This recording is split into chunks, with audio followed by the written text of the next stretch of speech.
न्यूजच्या याच व्हिडिओचा आधार घेऊन पोलिसांनी देशद्रोहांचे गुन्हे दाखल केलेत। पण आता याच व्हिडिओचा आधार घेऊन व्हिडिओ खोटा असल्याचा दाखवण्याचा प्रयत्न होतोय।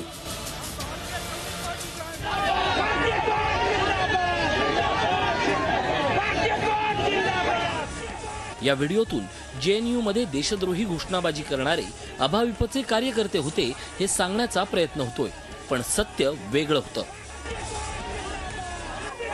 ही दृश्य जरा नीट बघा।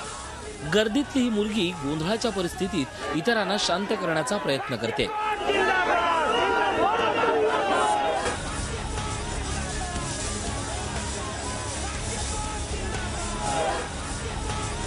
ती कोणतीही घोषणाबाजी करत नाहीये हे अधोरेखित करायला हवं।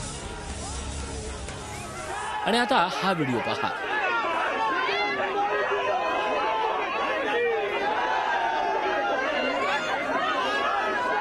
घोषणाबाजी करणारा हा आहे उमर खालिद। त्याची देहबोली बघा। मुलीचा चेहरा या फुटेजमध्ये स्पष्ट दिसतोय। आता तिचं तोंड बंद असताना ती घोषणाबाजी कशी करेल असा प्रश्न उपस्थित होतोय।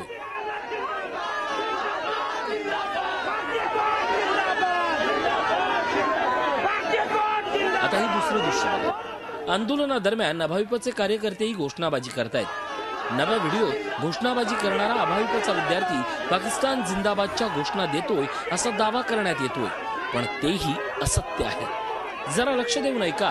मुलगा जिंदाबादच्या घोषणा देतोय, पण त्या पाकिस्तान जिंदाबादच्या नाहीत, भारतीय कोड जिंदाबादच्या।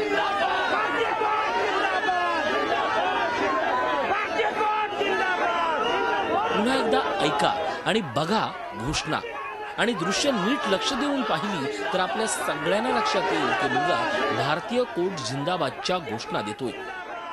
ज्यावेळी देशद्रोही पाकिस्तानच्या समर्थनार्थ घोषणाबाजी करत होते त्याच वेळी अभाविपचे कार्यकर्ते भारतीय लष्कर आणि कोडचा जय जयकार करत होते।